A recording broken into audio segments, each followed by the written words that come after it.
I really got into dog training with my male Ruger, who's right over there. I got him from Regal Dobermans, and when I got Ruger, I quickly learned that he was a little different than any dog I'd ever had. So with the help of some other really talented trainers, I started doing a lot of work with him, and just the bond that it creates with you and your pet was the most rewarding thing. So I just kept going, and now we do protection work with each other, and it's one of the best times we have. Hey everybody, welcome back to our channel. I'm Kate Wiamer. I'm a behavior consultant here at DiNovi Associates, and I'm here with Cassidy today as we're running a few ABA principles with dog training, as you can see here in the background.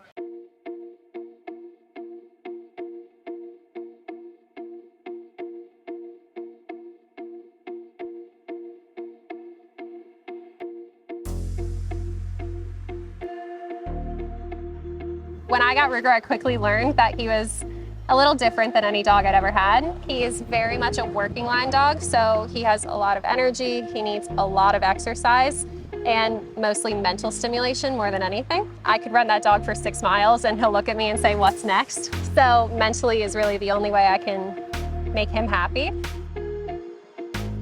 In ABA therapy, we all know that building a rapport is such a large part of building that relationship and that bond, just had you had earlier spoken about. How do you suggest that new owners can go about building that relationship and that bond with their dog prior to putting those demands or those skills into place? So one of the first things I usually tell people to do when they have a new puppy is I always feed my dogs from my hand from the very beginning. So they basically kind of learn that I'm their source of everything that they need. I'm their source for food, I'm their source for water, to go to the bathroom, to have fun. And really quickly they start to look to you for, I'm a little nervous about something. What is mom's reaction to this? And as long as you're calm, they're calm, and it really builds that connection pretty quickly. So that's the easiest way. So building that connection is key in the beginning. I noticed that you had said that you are the source of reinforcement, essentially. So you're pairing yourselves with all of those things that are fun, safe, interesting. So in the world of ABA, obviously different reinforcers have different potency, and depending on the individual, certain reinforcers work better for some than others. For a new dog owner, how would you identify what those reinforcers really look like? So I obviously have Ruger, where he's more ball driven, so toys are his biggest motivator. And quickly you learn that because I'd have food in my hand and he'd sort of walk away from me like, okay, I don't really care about that. But if I had a toy and if I was moving it or like kind of excited about it, that dog was glued to me. So I really quickly learned that's what motivates him. And then I have my female, who she'd eat your hand off for food. And you can throw a toy, and if you have food in your hand, she'll ignore the toy and all she wants is the food. So they really show you what they're interested in, and it's really up to you to just sort of pay attention and see those cues of like, well, they're gonna ignore a toy, but they never leave their food. And that'll show you what motivates them. Do you find that he ever runs out of energy and drive towards the toys where you have to mix them up, or it's kind of like this, you found toys that work for that purpose? So with Ruger, I'm kind of lucky because he's a little bit crazy. So he doesn't really lose interest too much, but he does have toys that he only gets when he's working. So his tug toy is not something that just lays around the house. And what that does is it kind of creates a higher value towards it. So he'll work a little harder for it when he gets to have it. Chuck-it balls are all over my house all the time, and he'll play with those, but you bring that tug toy out, he'll dump that, and that's all he cares about. So if you're trying to make something special, save it for those training moments. Dogs that are highly food motivated, saving hot dogs for like a retrieval or for a recall, that's really great because it's a high value reward that they don't get all the time.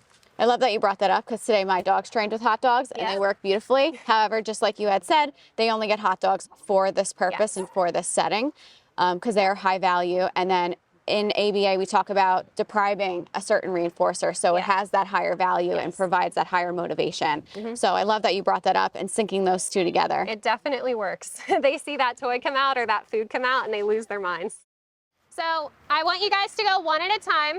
We're gonna go through the middle here. And what I want you to do is heel. Dogs that know how to do this well, they're gonna need less aid from your body language and your voice than dogs that don't know how to do it for the first time. So if I'm walking with Ruger, like he has no idea how to do this, he'll be in heel. And what I would do is I would actually tell him sit. And for Ruger, it's kind of hard because he's so programmed to stay right at my side that its turning is a little bit difficult. But you can stop, tell your dog sit, and then immediately start walking again. That's sort of the first step of this. Heel. And progressively, what you want to start to be able to do is say sit and just keep walking away from your dog without needing to stop. If your dog needs some help, one of the things you can do is turn and face them and back away at first. And we're all going to figure out what works best for your dog. Do you find that some dogs work well with just straight attention, that other function of behavior? Absolutely. So I've trained dogs that I can hold a fillet in front of them and they won't care. You can throw a toy at them and they're just going to look at it and go, I don't know what that is. I don't know what to do with that. And those dogs are honestly the hardest to train because food luring is out. Luring of any kind is kind of out. And the only thing you can really do to work with them is use your body language and then that positive reinforcement of attention. And kind of making your voice high and squeaky. You sound a little bit ridiculous and you look kind of ridiculous. We all do it, it's okay. But that's the best way to work with dogs like that because if they're not food or ball motivated, really all you have is you being the excitement for them. And kind of an escape from that demand too, right? Because Yeah. when we give them that safe word or that quote unquote break word, Exactly. they get an escape, but also getting that access They to get you all that as well. excitement and Right. attention. Yeah. Very cool.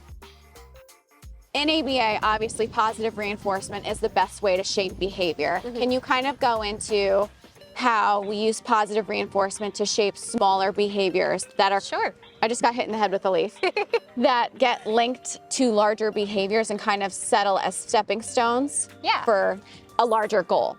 Yeah, so one of the easiest sort of examples of that is when you're doing any type of food luring. So your dog, say you ask them to heel. When you say food luring, can you go into that a little bit more just so like So food people luring, who are new to the channel or Yeah. new to dog training have an idea? So food luring would be if I'm holding treats in my hand and I'm literally moving my dog just based on where their nose is going because they're trying to get to the food that's in my hand. So basically, I just have a high value treat in my hand and all I'm asking him to do right now is just to follow my hand. And once he gives me the behavior and once he's in the position I'm looking for, he gets to have the reward that he's been chasing. So it's a very small little behavior that most dogs will understand and they don't even know why they're doing it. But the second he's in the position I want, he gets the food immediately. And that just builds up to the bigger behaviors, like no longer needing to swing my hand and I can just tell him, heel. And he goes right into the position that I need. Right? Good.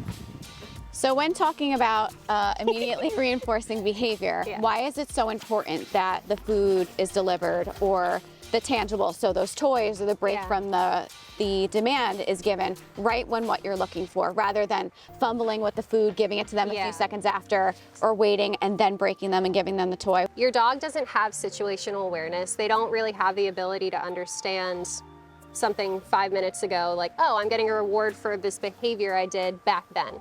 So that immediate reward tells them, and it marks the behavior that they're doing as what you're looking for. And that's what's going to create that imprint in them that they understand this is the behavior I'm looking for. If you wait 5 seconds and they shift their butt further out and then you reward, you're no longer rewarding the behavior that you asked for. Tell him sit. So if see how he keeps scooting forward every time you go to take a step? He's one of the dogs where if you sort of step in front of him and back away, it'll probably help him stay where he is instead of wanting to just stay by your side. So go ahead and try that next time. So tell him sit, take that little step, tell him sit again. Good. Now try it again this way. Take that little step in front, sit. Good. Now say heel. There you go. His problem isn't that he doesn't know what you're asking, it's he's like, wait, I need to stay right at your side. So backing away is gonna help him with that. Very nice. Go ahead with Riot.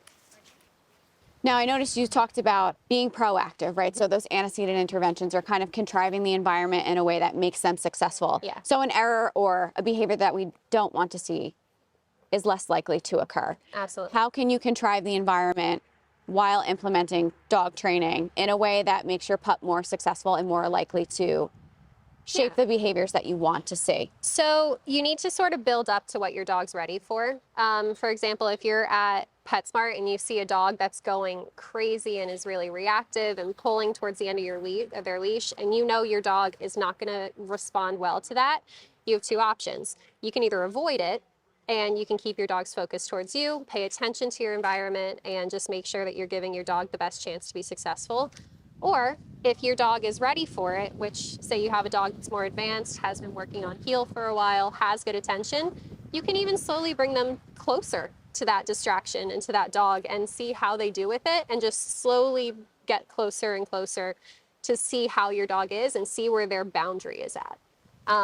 Because that'll also tell you where in your training you are, versus if you practice in a quiet bubble all the time, you're never going to see really where your dog's at. You have to push them with those distractions. For Ruger, sometimes I'll use a rubber chicken that makes really loud, annoying noises. Which we saw in today's training. Which we all got to see today. Because the rubber chicken, it's something that makes a big noise. They want to pay attention to it, but if I can have that going on and keep his focus, I know he's doing well with that.